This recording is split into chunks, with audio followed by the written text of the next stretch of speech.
প্রশান্ত মহাসাগরীয় দ্বীপরাষ্ট্র নাইরুর নাম আনুষ্ঠানিকভাবে পরিবর্তন করা হয়েছে। এখন থেকে দেশটির নতুন নাম নাওয়েরো প্রজাতন্ত্র।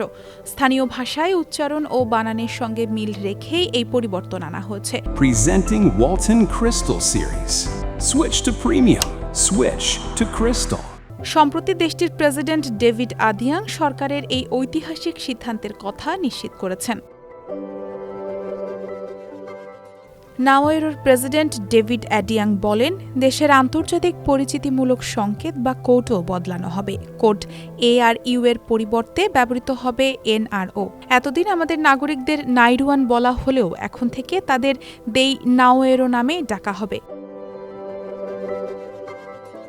বৃহস্পতিবার সরকারের ফেসবুক অ্যাকাউন্টে পোস্ট করা এক বিবৃতিতে বলা হয়, এই পদক্ষেপের মাধ্যমে দক্ষিণ প্রশান্ত মহাসাগরের এই প্রত্যন্ত দ্বীপরাষ্ট্রটি তার ঐতিহ্যবাহী নামে ফিরে আসবে।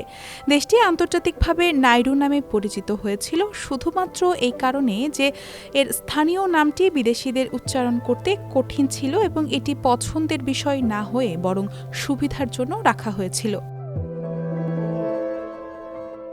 চলতি বছরের জানুয়ারিতে পার্লামেন্টে নাম পরিবর্তনের প্রস্তাব দেন প্রেসিডেন্ট অ্যাডিয়াং। তিনি বলেন, এই পরিবর্তনের মাধ্যমে আমাদের ঐতিহ্য, ভাষা ও জাতীয় পরিচয়কে আরও যথাযথভাবে সম্মান জানানো হবে। পরে প্রয়োজনীয় 2 দফা ভোটে অনুমোদিত হয় প্রস্তাবটি। নাওয়েরোতে মাত্র 12,000 মানুষের বসবাস। জনসংখ্যার দিক থেকে এটি বিশ্বের 3য় ক্ষুদ্রতম দেশ। এর আগে রয়েছে শুধু টুভালু ও ভ্যাটিকান সিটি। নাওয়েরো একসময় জার্মানির উপনিবেশ ছিল, পরে ছিল অস্ট্রেলিয়া প্রশাসনের অধীন। 1968 সালে স্বাধীনতা লাভ করে দেশটি।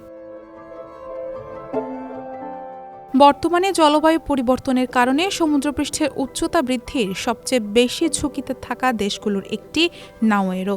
এ কারণে নাগরিকত্বের বিনিময়ে বিদেশি বিনিয়োগ আকর্ষণ করে মানুষ ও গুরুত্বপূর্ণ স্থাপনা নিরাপদ এলাকায় সরিয়ে নেওয়ার তহবিল গঠনের পরিকল্পনা নিয়েছে দেশটির সরকার।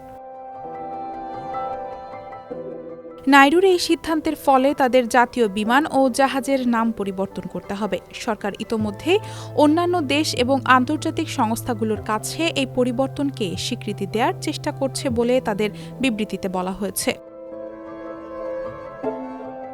এদিকে জাতিসংঘের ওয়েবসাইটে দেশটির নতুন নাম নথিভুক্ত করা হয়েছে এবং উল্লেখ করা হয়েছে যে সরকার জুন মাসে এটি পরিবর্তনের জন্য অনুরোধ করেছিল। অস্ট্রেলিয়া ও নিউজিল্যান্ডের পররাষ্ট্র মন্ত্রণালয় এবং এই অঞ্চলে অবস্থিত মার্কিন ও চীনা দূতাবাসগুলোও তাদের ওয়েবসাইটে দেশটিকে নাওয়েরো নামে উল্লেখ করেছে।